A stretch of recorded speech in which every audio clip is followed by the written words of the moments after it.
Well, for me, there are two aspects of this election and the outcome thereof which are of interest to me. One aspect is an exciting aspect that I am happy about. The other is a very sad and disappointing aspect that I am scandalized and outraged about. Now, on the first aspect, which I say I'm excited about, it has to do with the fact that the work that some of us have done since 2017, when I say some of us, I'm not just talking about politicians like myself in the opposition, but even voices of conscience like senior brother, lawyer Martin Pegbu, your good self, what all of us have done since 2017 seem to be yielding results. It seemed to have awakened the consciousness of the people of this country, patriotism in the people of this country. And people are beginning to assess the incumbent NPP, Akufo-Addo Bawumia NPP government, not on the basis of their political affiliations or sympathies, but on the basis of their governance and how that is impacting this country and the future of generations unborn. Mm-hmm. And so people are defying their political support or affiliation or sympathies for the ruling New Patriotic Party. They are standing by Ghana. They are taking patriotic decisions which they believe to be in their interest and in the interest of their children and their children's children. Mm. That, for me, is the exciting part of this election. Because if you look at the verdict clearly, it is a vote of no confidence in the Akufo-Addo Bawumia NPP government. But they won. It is, this clearly is a Pyrrhic victory. I don't consider this victory at all. And I will explain why I say so. But back to what I was saying, it is clearest indication that the NPP are on their way out of office. That, for me, is the positive takeaway from this election. You see, before Ejisu, we had gone to a send-off. And in that send-off election, you realize that the NDC in 2020 had attained 55% of valid vote cast. Mm-hmm. The NPP, on the other hand, attained 44%. When we went for the by-election, the NDC appreciated from 55% to a little over 57%. The NPP, in that constituency, and Asenov is a swing constituency, the NPP has won it, the NDC has won it, a swing constituency. The NPP declined from the 44% they got in the main election in 2020 to 42%. Okay, if you check the decline, it was a 2.6 percentage decline. That should tell you about the fast rate at which this government is becoming unpopular. The alarming rate at which people, is it even alarming? The rate at which people are losing hope in the Akufo-Addo Bawumia NPP government. From a send-off, we went into this Ejisu by-election. And as you yourself has demonstrated with data, you realize that in 2016, the NPP had a little over 83% of valid vote cast in the parliamentary. A little over 83%. In 2020, they had almost 83%, 82 point something, almost 83%. We go for a by-election which the NPP contested, not with any established political party like the NDC. They contested with an individual, Uswa Duomi. All this gentleman had was his reputation, his proven track record, his integrity, okay, and the service he has rendered the people of Ejisu, over the 3 terms that he served as member of parliament. He didn't have the kind of logistics, the kind of resources, and the apparatus that was marshaled by the NPP. Bear in mind that this was not an election for just the NPP. The entire government apparatus was behind the NPP candidates. The national security was there. Ministers of state were there with government vehicles, government logistics. The president of the land, the commander-in-chief of the Ghana Armed Forces was there on the ground. The vice president, who happens to be their flag bearer and leader, was there. And all these people came up against one individual. They branded him as an NDC-sponsored candidate. Because they know that in Ejisu, you see, Ejisu is not just a stronghold of the NPP. It is one of their strongest holes in that stronghold called Ashanti. Ejisu is one of the constituencies that gives the NPP over 50,000, victory margins in general elections. Check the trend. So they know that once you succeed in branding any candidate as NDC, like the Muslims say, it is haram.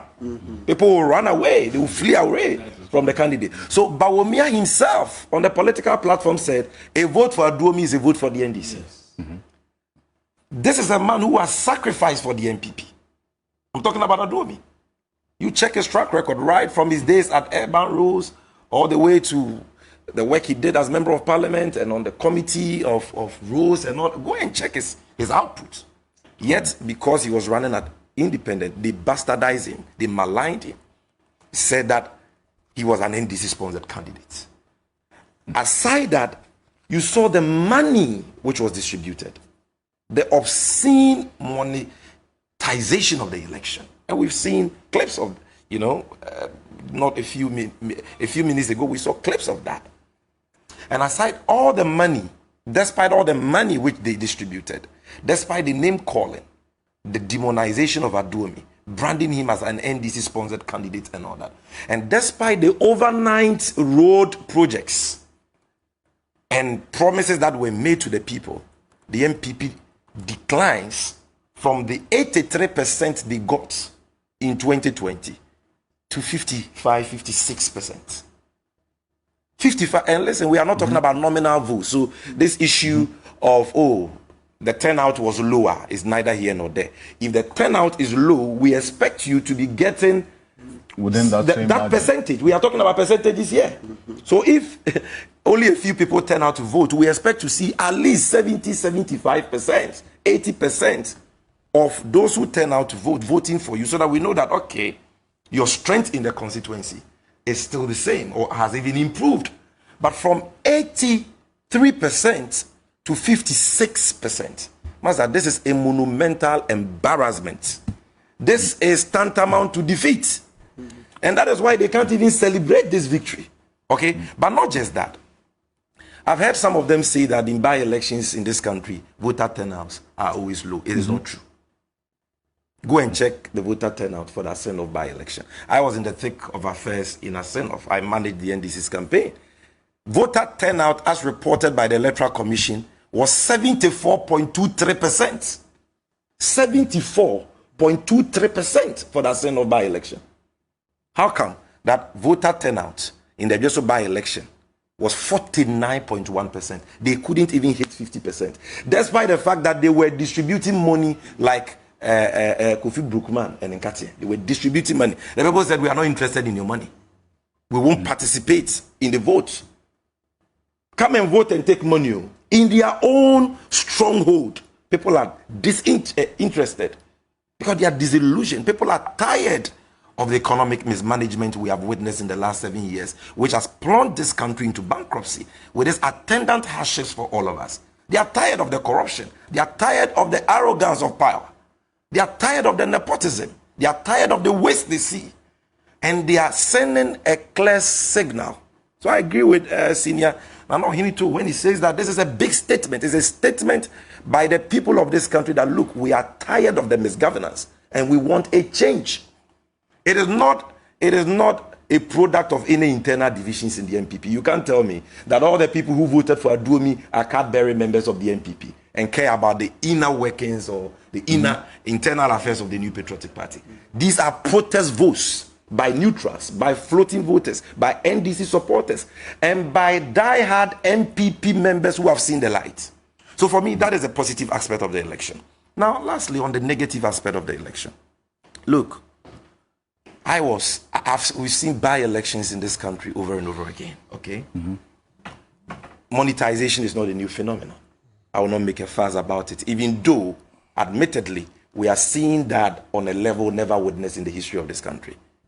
But for me, what was most shocking, what broke me down as a young man, was the level of desperation I saw the NPP display at Ejisu, where they went to the extent, that shameful extent, of distributing narcotic substances, illegal, illicit substances, like marijuana, which can make people mad, marijuana, which can cause people to suffer from chronic ailments and all that. And you think the police should be interested in this? Exactly. The police should pick this matter up because you're making a statement as was put out there by some of the constituents. No, these are the beneficiaries of the marijuana. Those who were giving the marijuana. Yes, there's some videos. And eyewitnesses. Exactly. And eyewitnesses. Eyewitnesses. So the woman who spoke said, I saw it. Yeah. Then the gentleman said, they gave the marijuana to us. Master, you people, how wicked can you be? Because of an election, because of power, I should do what? I am totally disgusted. Don't do this. I am totally appalled. No, listen. Don't do this. Don't do what? Say what you want to say. I am, and that is exactly what I'm doing. Gentlemen, I'm not sure I've mentioned your name. No, you are. Okay, gentlemen. I shouldn't. It's all right. You are the icon of the NPP. Okay. Because of what he said, I'm going to look in his direction. I'm going to look into his direction. Maybe the cameraman should take the camera. Let us have a very fruitful. Are you here as neutral? I said let's have a very fruitful. So you don't want me to look at you? We are all against monetization. My brother. Okay. I think I didn't interject you. I didn't interject you. Respectfully. That's fine. I didn't interject you. Sammy Gyamfi, move on. So the point is this. It is totally unacceptable, totally irresponsible and reprehensible for a political party in this country to descend so low to the extent of distributing marijuana. Then what are they going to do in the main elections coming up? Are they going to be importing shiploads of marijuana from Jamaica to be and distribute that to voters? One voter, one rule. One voter, one rule. That's good. What level of desperation is this? And you see, this was being given to the young people. This is your stronghold. You should be genuinely, if, for example, they were distributing, say, hair dryer machines or even food, okay? Or they were not even thinking of distributing food. Weed. It's like they don't care about the future, the health of these young people. That's what I was saying. Would you urge the police to take up this was one matter? of the lowest points for our democracy as a country. And I think that if the law enforcement agencies are serious, Mr. IGP, Mr. Dampare, if you are really serious about combating crime, you should take up this matter, investigate this matter, because people saw those who did the distribution. They know the vehicles they were riding in. It is possible for people to identify those who engage in this shameful act. And to date, you know that the NPP has not issued any statement to condemn it, which clearly means that they endorse it. It means that it was a strategy deployed by them. Okay? And this, for me, is a reason why any young person listening to us, watching us this morning, should not give their vote to the New Patriotic Party, because they simply don't care about you. They are ready to give you marijuana to destroy your life for votes. That is what they are ready to do. And I think that we should go back to the name they were once given, the Narcotics People's Party. There is one. That is how we should be referring to the NPP now. No longer New Patriotic Party, but Narcotics People's Party. So you want the police to investigate this matter? They must investigate this matter. But for me, and lastly, the one of the sad aspects of this election also had to do with a very, I don't want to use certain words because this is about the president. I don't want to say irresponsible. But maybe let me use the word reckless. What are you see, with respect to what exactly? The president mounted a stage and told the people of Ejisu that, look, I am the president. No independent member of parliament can come to me to lobby me for rules. And that it is only NPP members of parliament who can come to me to lobby me for rules. What was he communicating? Was he telling us that he is only a president for the NPP? Absolutely. Does he understand the seriousness of his oath of office? The oath that says that he will be fair to all manner of persons? Does it understand the constitution he has sworn to uphold, the supreme law of the land, Article 17 of which says that he is not supposed to discriminate against any group of people? Look, this is not a one-off of the cuff statement by the president. You heard what he told the chiefs from Ekumfi, who visited him at the presidency, the seat of government. And he told them that I neglected you because you chose to vote against the NPP parliamentary candidates. He goes to flood victims somewhere in the voter region, and he tells them that you didn't vote for me, so I was not even supposed to come here. I'm doing you a favor. In other words, paraphrasing him, by coming here because you didn't vote for me. Now he goes to Ejisu, his own stronghold, and he tells them that no independent member of parliament can come to me for rules. Really, Mr. President? So are you saying that constituents who have elected independent members of parliament, like the constituents in Fomena, they don't pay taxes? You are not their president? Are you just an NPP president? Okay. For me, this is what makes President Akufo-Addo the worst president we have ever had. He shouldn't have even gotten an opportunity to be close to that esteemed, seat, because he doesn't understand what it means to be president. He thinks he's an NPP leader, an NPP, foot soldier. When he speaks, he doesn't speak like a commander-in-chief. He doesn't speak in ways that shows respect for all Ghanaians, irrespective of one's affiliation, one's background. And that, for me, was another low moment. So, look, I'm not going to belabor the point. They can say that this is victory for them and celebrate. I can't say that, you will get what you eat. So, 2024, 7 December is not far. They will see their smoothness level. Let them keep on tickling themselves. Professor